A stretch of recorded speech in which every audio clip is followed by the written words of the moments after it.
Hello दोस्तों, कैसे हैं आप सब। आशा करता हूं कि आप लोग सही होंगे। अगर आप किसी भी एग्ज़ाम की कॉम्पिटिटिव एग्ज़ाम की तैयारी करते हैं, बोर्ड एग्ज़ाम की तैयारी करते हैं, अगर आपके एग्ज़ाम में मैथ की क्वेश्चंस आता है तो उससे रिलेटेड मैं ट्रिक बताता हूं। आज मैं आप लोग को बताऊंगा कि किसी से अगर ये एग्ज़ाम में आता है कि पहचाने कि निम्न में से कौन सी पूर्ण वर्ग संख्या है, कौन सी पूर्ण वर्ग संख्या नहीं है, तो आप उसे बना कर तो देखेंगे नहीं। बनाने में बहुत ज़्यादा समय जाता है और आपको है सेकंडों में आंसर देना होता है, 45 सेकंड के विदिन आंसर करना होता है। इसीलिए मैं आप लोग के लिए एक ट्रिक लेकर आया हूँ, जिसे आप देखते ही आप पहचान लेंगे कि कौन सा पूर्ण वर्ग संख्या है, कौन सी पूर्ण वर्ग संख्या नहीं है, यानी परफेक्ट स्क्वायर कौन है, कौन सी परफेक्ट स्क्वायर नहीं है। इसके लिए मैंने एक नंबर के तौर पर याद कर रखा है, इसे आप लोग भी याद रखिएगा।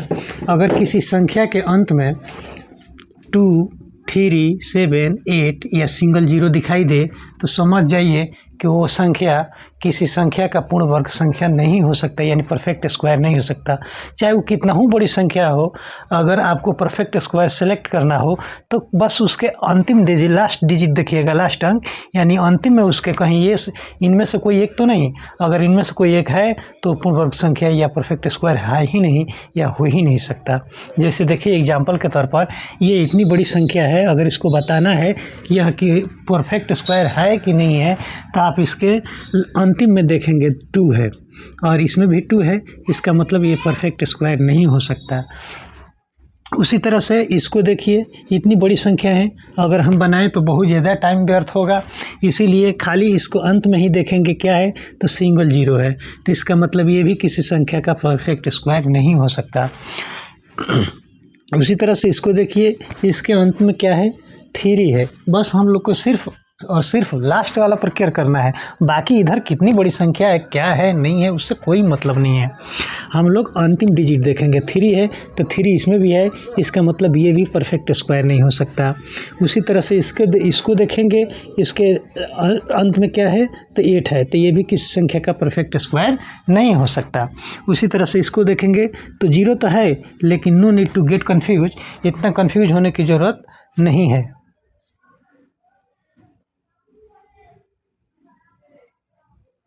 तो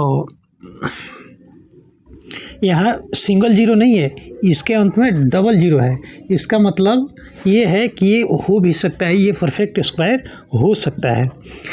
और इसके अंत में देखिए क्या है, 1 है, तो 1 है, इसमें से कोई एक तो नहीं, तो इसका मतलब ये है कि ये किसी संख्या का परफेक्ट स्क्वायर हो सकता है।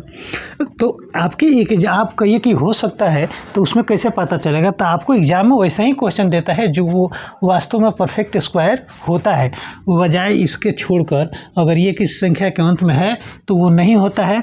अगर इसके अलावा कोई भी डिजिट दिया लास्ट में तो वही परफेक्ट स्क्वायर होगा, और एग्जाम में भी आपको वही क्वेश्चन देता है। ऐसा फॉल्ट क्वेश्चन नहीं देगा कि जो नहीं भी होगा और इसमें से भी कोई अंक नहीं हो, ऐसा नहीं होता है। जैसे यहाँ देखिए, तो ये कितना है, लास्ट में 7 है और इसमें भी 7 है, तो ये भी परफेक्ट स्क्वायर नहीं हो सकता। आशा करता हूँ कि ये टॉपिक आप लोग को समझ आ गया होगा। आज से आपके एग्जाम में ये नंबर अगर आएगा तो छूट नहीं पाएगा।